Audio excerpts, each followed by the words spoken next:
And so, yeah, we very much felt people finally begin to understand that this may be, one of kind of sort of new porphyry copper districts. Some of these other jurisdictions in the world, they want political security, they want their mineral rights secured, and they want safety. And so, and here's essentially a brand new epithermal porphyry copper districts. We think it's a matter of time before a significant intersection happens into root and cellar or one of these other occurrences. Welcome, everyone. We are now live, and I see people are entering into the room. So thank you for joining us today for this live Northern Shield update with President and CEO Ian Bliss. Since we're live, please feel free to drop any questions in the chat. It's in the bottom right corner of your screen. And just note that this session is being recorded, so the replay will be available shortly after we wrap up here. Ian, congratulations. You've just announced a significant expansion from 32 square kilometers to 420 square kilometers.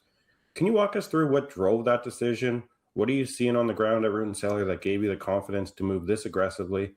And what do you believe this land package could ultimately become? Yeah, there's several reasons for this jump. First of all, things have been progressing very well at Root and Cellar, particularly since we started focusing a little bit more on the Creston copper target middle of last summer.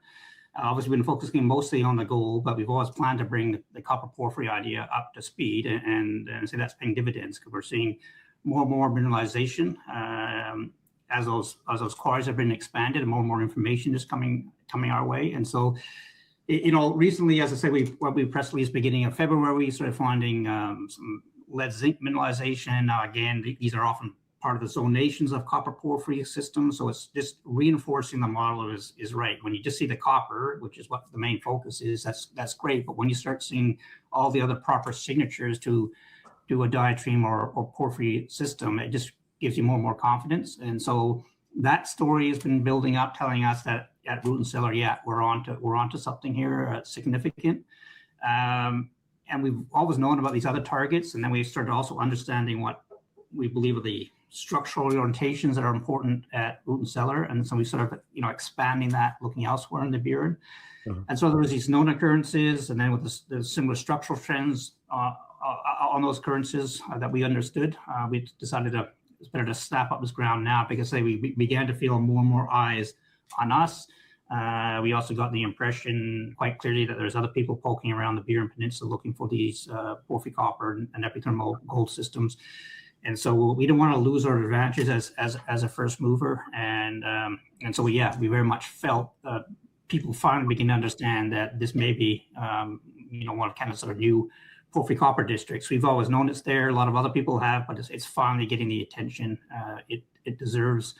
And so even a year or so ago, when we're talking to majors and various others, there was a lot of interest in this portion of Newfoundland for these systems, and particularly with a lot of these bigger companies have a lower tolerance now to some of these other jurisdictions in the world. They want political security, they want their mineral rights secured, and they want safety.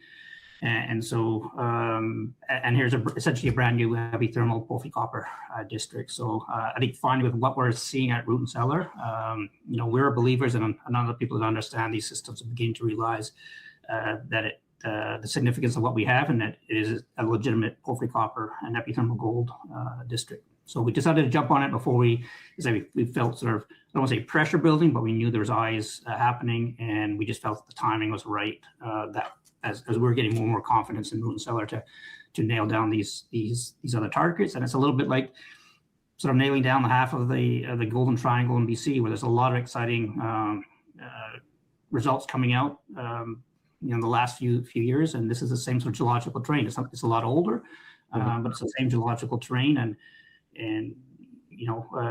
we think it's a matter of time before a significant intersection happens into Root and Cellar or one of these other occurrences. No, it's a smart move. So let's get into some of these targets, prospects, occurrences, whatever you like to call them. Let's start with the Stewart prospect. It shows a large, advanced, and the press release says argillic lithocap with anomalous gold, copper, and molybdenum. What is your current thinking on the depth and size potential of the porphyry system beneath it, and what would it take to confirm that thesis? Yeah, this is one of the prospects in the Burin Peninsula that's probably been worked the most. It's had a little bit of drilling by 2 different other companies in the past. It is the largest alteration zone. This argillic cap. These are the caps that basically, so interpret to be the litho cap, or the alteration cap to a porphyry copper system or high sulfidation gold. And say it's the largest one to date. There are some big trenches on this property. There's 700-meter long trenches that have been dug in the past. Along this alteration cap, all anomalous in gold, so 100 ppb level copper, hints of moly, all the right alteration minerals that you're expecting to see. And some people look at these as, well, 100 ppb gold's not that impressive, but you're not into the system. This is just the alteration where you don't really expect to see a lot of your elevated copper and gold, but it is a big lithocap. How deep it is, how big, we don't know, but it's a big alteration halo. And it may take time to sort of poke around and find the sweet spot. What we don't want to do is go back and repeat what the other fast mining companies did. So we'll take a bigger approach to it, kind of learn or apply what we've learned at Root & Cellar, and talk to others, particularly the prospectors in the area that know this area very, very well. So the depth and size, we don't know yet. It's certainly a big alteration halo. Same at Point Rosie, lesser known, but there's a big alteration system there. Never really been any systematic or methodical year by year exploration on those targets. So I think probably early on the process will fly an airborne survey, not necessarily magnetics because it's already been flown by the government, but we may look at an airborne MT or ZTEM survey, which is really looking at resistivity. So you're looking for your cores of your copper porphyry systems or gold systems. So we'll run a big regional airborne survey over the property, try to zero and see if there's any targets that stick out like a sore thumb right off the bat to zero in on. But otherwise, it's going, 50 Point Rosie and Feeder Creek to do some systematic, more soils mapping and sampling and understanding these alteration systems, and then figuring out the geology is a little bit more complex in that area, whereas Root & Cellar is very pristine and upright. It's a little bit more folding and deformation in that area. But again, there's a lot of big alteration systems here. Many of the viewers may have seen, you go to the websites of these people working in the Golden Triangle of BC, they all have these pictures where the top of the mountains are all rusty zones. A lot of these rusty zones are not what they're tracking. These are the alteration caps. And we see the same thing in the Burin Peninsula, Newfoundland, only we have more 2D exposure, 2D rather than 3D that they have in BC with the mountains. But we have these same very large alteration systems, and we don't think they're all barren. Like underneath, there's bound to be a proper system, and so it's a matter of systematic exploration. And probably the first step is going to be an airborne survey, just to see if anything lights up, as you say, underneath these alteration systems. And you say that some people might find that the ppm isn't that significant, but at 40 Creek, it has some high-grade gold and silver telluride values and grab samples. How does this fit into the broader structural and mineralogical model you're building for the Fortune property trend? Yeah, well, again, you see, like at Root & Cellar, epithermal gold systems and porphyry copper are related. I mean, the porphyry coppers are typically deeper, and then as you get near surface, and I'm talking about the paleo surface because these things were formed 500 million years ago, the gold would have been closer to surface and usually off to the side. Sometime the gold will be on top of the copper porphyry. So you're right. 40 Creek is high in gold, silver, and tellurium, and this is kind of a typical signature, what we call an intermediate sulfide gold. So again, it's your epithermal gold, not the most distal one, which is low sulfidation. You're now moving probably closer above the porphyry. So the model makes perfect sense that it's related to a copper porphyry. Now, whether that copper porphyry is right underneath Stewart or whether it's nearby, that's why you stick the bigger land package. But it makes sense to see that those very high grade gold veins. And again, that was discovered by following up on the copper porphyry system at Stewart years ago, and then they found these gold bearing veins. And it's similar to Point Rosie. That was initially thought to be an alteration zone with very, very low gold values, but one of the prospectors has been in there and very diligently started finding actual quartz veins and cutting the alteration. Again, low grade, sort of 0.6, 0.9 grams per ton, but They are proper veins, and they're carrying the mineralization and the styles of mineralization that you would expect to see in a porphyry epithermal district. And so, none of these things, when you're seeing the alteration cap, you're not into the heart of it. And so the fact that we're seeing gold and copper around these systems is a very good indication. And I say these are big alteration systems, each one of them, Point Rosie, Stewart, and then we're starting to find one at Feeder Creek, and there could be lots in between. And so this is literally a whole district that we've acquired. Great. So I'm assuming a lot of investors are wondering, since you've gone from 32 to 420 square kilometers in a single step, how are you thinking about prioritizing exploration across such a large and varied land package? And what does the work program look like for the coming field season? Well, we're still planning that right now, but I think the initial step will be an airborne survey over the new properties, Fortune, and also over at Cape St. Mary's, just to try to highlight anything obvious. Geophysics is this one tool. It's never, it's not always a smoking gun result that you get. It's just a tool, but we'd like to use that to see if there's anything to zero in on. And then it sort of varies from project to project, because within Fortune property, you have Stewart, which is a little bit more advanced, but we'd like to try to bring the other ones up to speed, Point Rosie and Feeder Creek. We feel in those areas there's opportunities to go in there on the ground and simply with some more prospecting, very diligent prospecting, but find more grades on the surface. So we'll get people on the ground right away, just to try to, again, based on the structures we've learned from Root and Cellar and applying them on a regional scale with what the prospectors have found, try to zero in on certain areas and sample those. And that'll be followed up by, again, a more detailed regional till sampling program. We know that worked very well at Braxton Bradley, which we announced a few weeks ago. So very good tellurium, silver, gold results from currents within Root and Cellar. So till samples work very well generally on the Burin, not in every area, but they generally work very well. But initially airborne, getting people on the ground. As I say, we've got a good group of prospectors that we've optioned these properties from, and there's others in the area. We're going to mobilize them to get out and try to get some results. Unfortunately, this is a very, very snowy year in eastern Newfoundland. I think just last week we had 1.5 meters of snow here in St. John's, a little bit less in the Burin. But it has been a snowy season. It usually goes quickly. And so hopefully end of March, mid-March, if not April, we'll be getting people on the ground to sort of focus in on certain areas, both on the Burin and also the Cape St. Mary's target to try to come up with some results, focus prospecting based on what we've learned from Root and Cellar. Great. I'm going to take an opportunity now for people that just entered the room to remind them to ask questions. We do have one from James here, which I think makes sense to ask right now with his well thought out sentences here. When drilling, when drill results, estimation. So the first drilling is obviously at Root and Cellar. The other projects are still a step behind from that. So these new regional projects need some groundwork first. But the drilling, the next phase of drilling will be on the Creston copper target at Root and Cellar. We're trying to get that done late spring, but with the snow and geophysical contractors being busy, that may be pushed back a little bit. But the idea is to get a drill program on Creston late spring or perhaps early summer. But Creston, it will be the next target for drilling on the order of a 2,500 to 3,000 meter program, and we're keen to start it as soon as we can. But it's probably going to be sometime in the late spring.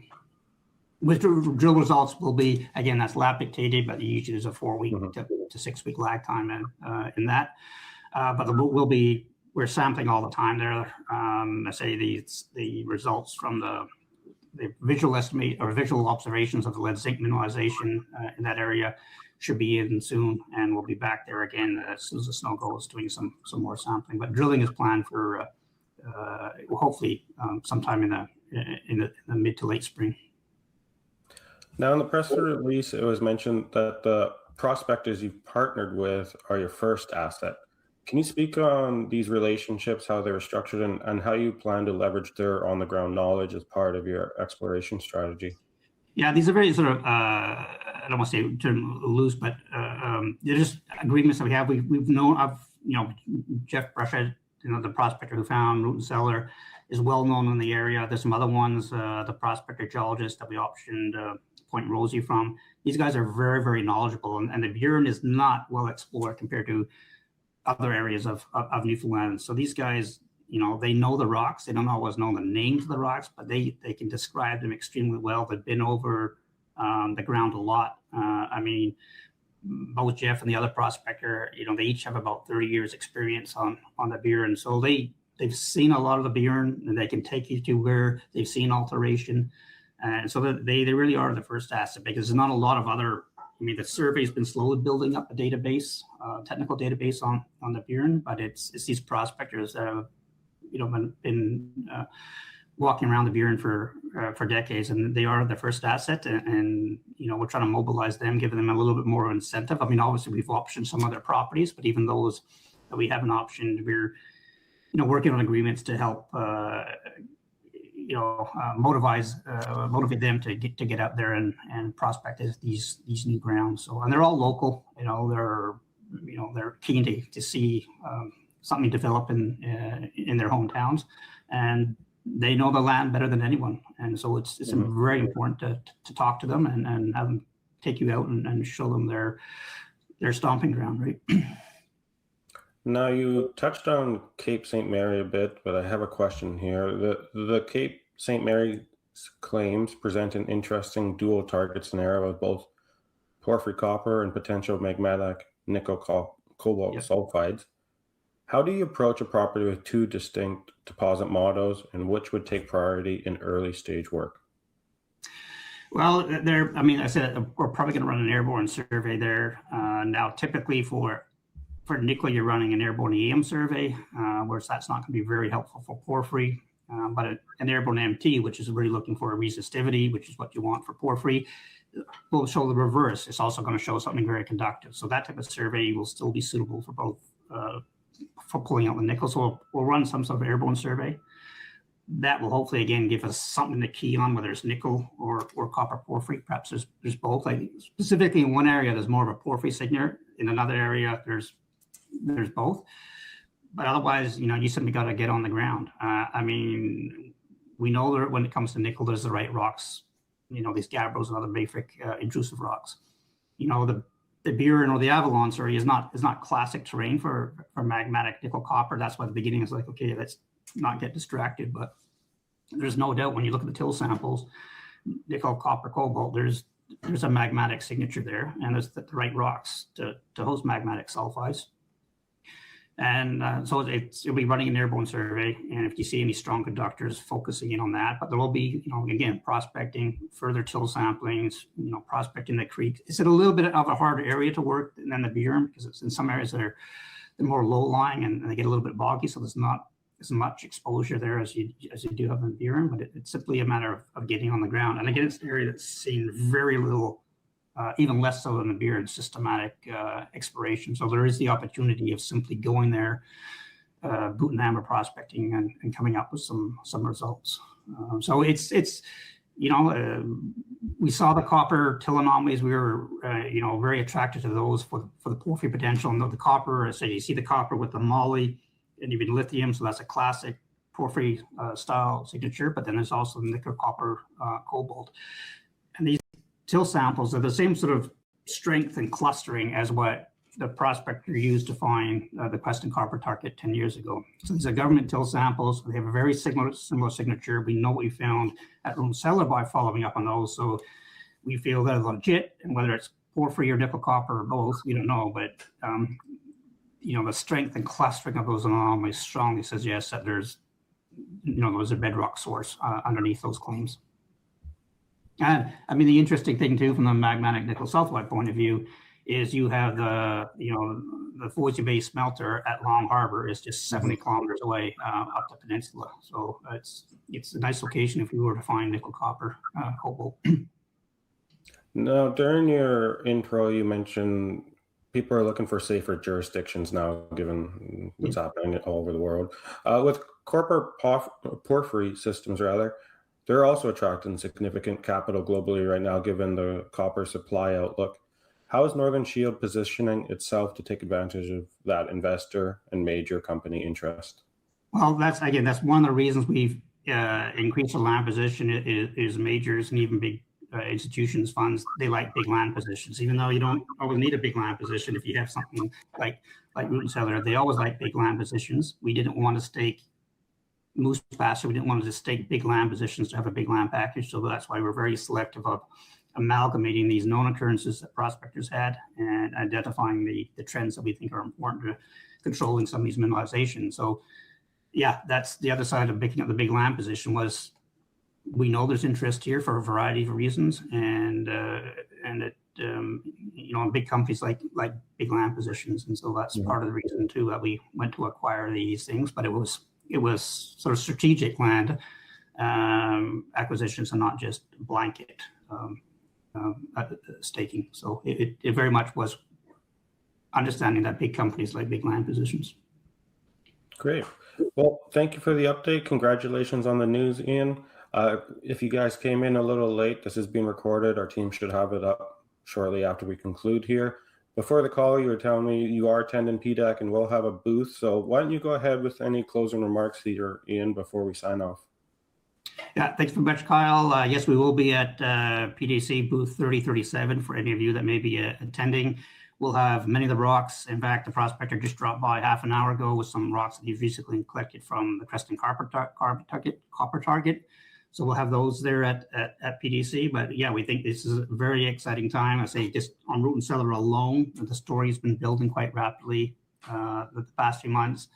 And especially with this increased land package, I mean, I think we're all going to draw more attention because it's finally waking people up to the porphyry potential of the Iron Peninsula, Newfoundland. And most of these porphyries, again, are found on the Pacific Rim, and this is a legitimate porphyry district now on the Atlantic seaboard. So greater access to the European markets if that's important. So it's essentially a new porphyry district, very easily accessible.